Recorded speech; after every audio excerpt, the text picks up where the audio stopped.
Bismillahirrahmanirrahim. Assalamualaikum warahmatullahi wabarakatuh. Apa kabar anak-anak? Semoga kalian dalam keadaan sehat walafiat.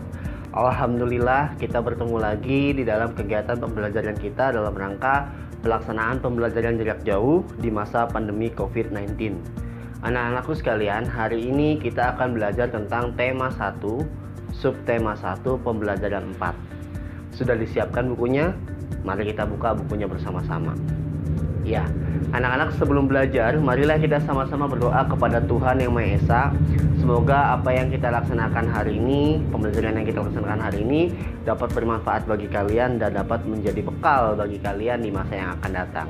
Berdoa dimulai.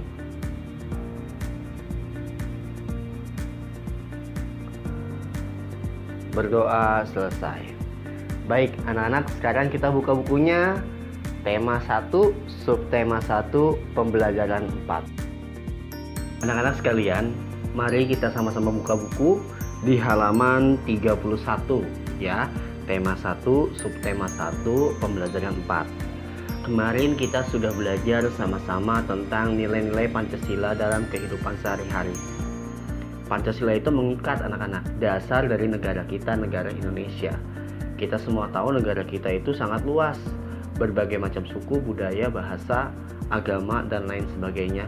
Perbedaan-perbedaan tersebut hendaklah kita jadikan sebuah kekayaan, kekuatan bangsa Indonesia, ya, untuk dalam rangka persatuan dan kesatuan.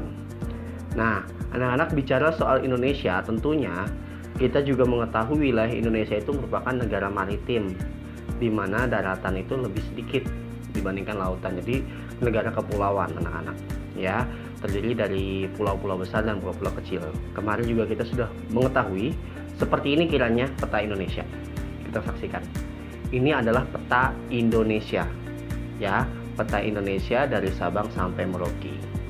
Nah, bicara soal peta itu merupakan suatu gambaran suatu wilayah ya, yang memiliki skala atau ukuran tertentu. Nah, kemudian beda peta dengan denah. Kalau denah seperti ini. Sudah kalian lihat? Ya, denah itu biasa kita lihat seperti misalnya dalam undangan perkawinan, kemudian dalam penunjuk suatu arah tempat gitu anak-anakku sekalian ya. Seperti yang ada di halaman 31 tentang denah kandang kelinci Pak Rudi. Ya, di sini denah ini ada yang namanya tempat pakan dan minum di atas nih warna hijau. Kemudian di bawahnya ada indukan A, indukan B, dan indukan C. Tengah-tengahnya itu ada tempat pembuangan kotoran dan sebelah sini ada namanya penampung kotoran ya. Di depannya itu, depan dari pembuangan kotoran, di situ ada kandang pembesaran dan pejantan. Kemudian ada tempat pakan dan tempat minum. Jadi inilah contoh dari denah itu anak-anak. Kiranya kalian sudah paham ya, yang ini peta, yang ini denah. Baik, seperti itu anak-anakku sekalian. Anak-anakku sekalian, dalam peta Indonesia itu ada 5 pulau besar di negara kita. Ya, negara kita merupakan negara kepulauan, dan 5 pulau besar yang ada di Indonesia. Pertama adalah Pulau Sumatera, kemudian ada Pulau Jawa, Pulau Kalimantan, Pulau Sulawesi, dan Pulau Papua. Ada 5 pulau besar anak-anak. Ya, yang di buku kalian yang di halaman 32 itu ada kondisi geografis pulau-pulau tersebut ya. Nah, didahului dengan yang di halaman 32 yaitu tentang Pulau Jawa. Coba kalian buka bukunya. Pulau Jawa, kondisi geografis Pulau Jawa berdasarkan peta. Luas Pulau Jawa adalah kurang lebih, jadi kalian isi di situ, 126.700 km persegi. Itu adalah luas Pulau Jawa. Kemudian batas lautnya. Nah, jadi Pulau Jawa itu diapit oleh beberapa laut ya.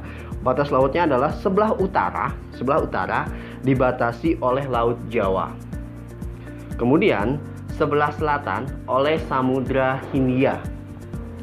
Sebelah barat oleh Selat Sunda dan sebelah timur oleh Selat Bali. Kemudian batas daratan. Nah, batas daratannya apa aja nih Pulau Jawa nih? Batas daratannya adalah Laut Jawa sebelah utara berbatasan dengan Laut Jawa dan Pulau Kalimantan. Ya, sebelah selatan berbatasan dengan Samudra Hindia. Kemudian sebelah barat berbatasan dengan Selat Sunda dan Pulau Sumatera. Sebelah timur berbatasan dengan Selat Bali dan Pulau Bali. Nah, itu adalah batas laut dan batas daratan. Ya. Kemudian keadaan alamnya. Nama-nama pantai dan laut yang ada di Pulau Jawa kita sebutkan beberapa saja. Nggak usah banyak ya, tidak usah banyak-banyak. Misalnya di Pulau Jawa itu ada namanya Pantai Pangandaran, itu ada di Jawa Barat. Kemudian ada Pantai Anyer, ya, Pantai Carita, Pantai Menganti yang ada di Jawa Tengah, kemudian Pantai Ombak Mati yang ada di Jawa Tengah, Pantai Parangkritis dan lain sebagainya. Nah, seperti itu, ya. Kemudian nama-nama dataran rendah di Pulau Jawa apa saja? Ada dataran rendah Surakarta, kemudian dataran rendah Semarang dan dataran rendah Madiun. Ya, seperti itu. Nah, kemudian yang ketiga adalah C. Yang C adalah nama-nama gunung. Gunung apa saja yang ada di Pulau Jawa? Kita sebutkan.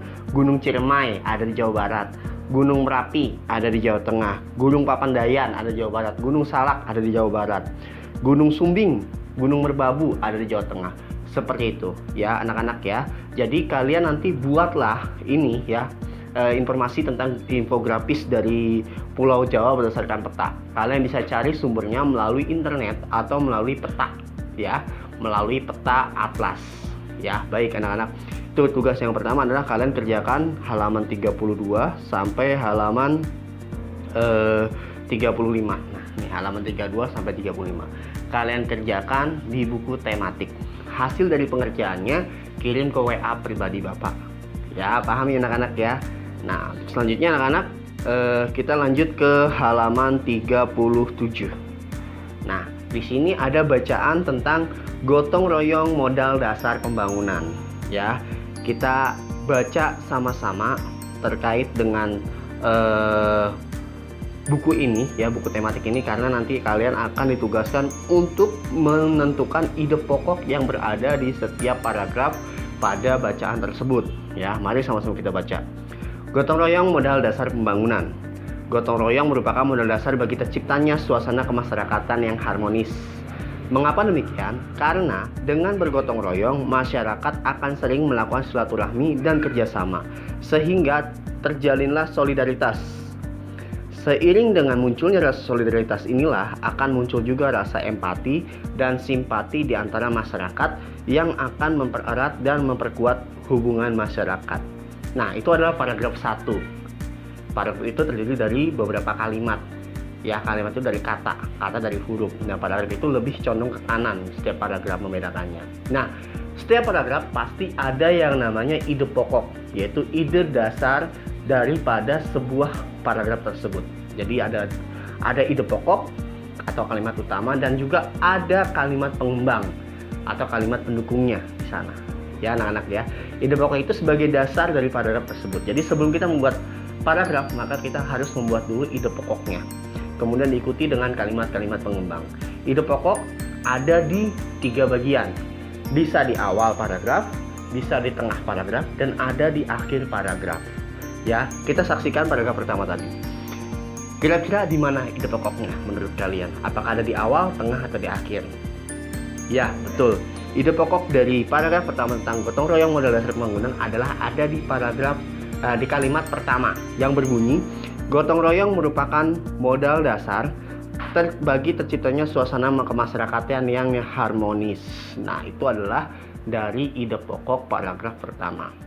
Nanti kalian tentukan sendiri ide pokok dari paragraf kedua dan ide pokok dari paragraf ketiga. Ya, jadi kalian kerjakan juga soal di halaman 38 ini. Kerjakan di buku tematik, kirim ke Bapak melalui WA pribadi. Anak-anak, mari kita simpulkan pembelajaran kita hari ini. Hari ini kita sudah belajar tentang denah. Denah adalah gambaran suatu letak ya atau ruangan yang dibuat melalui gambar ya untuk mempermudah kita. Seperti itu denah. Nah, kalau peta adalah suatu gambaran suatu wilayah yang menggunakan skala tertentu, skala ukuran tertentu itu adalah peta. Tadi kita sudah belajar peta ya. Nah, kalau belajar peta, kalau kita ingin melihat peta Indonesia atau peta negara lainnya, maka kita harus menggunakan atlas. Anak-anakku sekalian, tadi juga kita sudah belajar tentang ide pokok ya. Anak-anak harus tahu semuanya, ide pokok itu bisa berada di awal, di tengah, di akhir. Pengertian dari ide pokok adalah ya, suatu kalimat yang mendasari dari suatu paragraf tersebut ya, kalimat mendasari dari suatu paragraf tersebut. Biasanya sifatnya umum. Ide pokok selalu diikuti oleh kalimat-kalimat pengembang di belakangnya. Jadi seperti itu ya anak-anak ya. Nah, anak-anakku sekalian, tidak lupa Bapak selalu ingatkan kalian untuk tetap menjaga protokol kesehatan.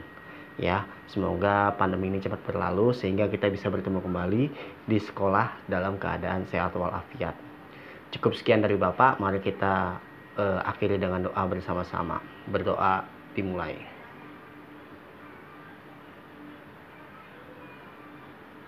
Berdoa selesai. Terima kasih.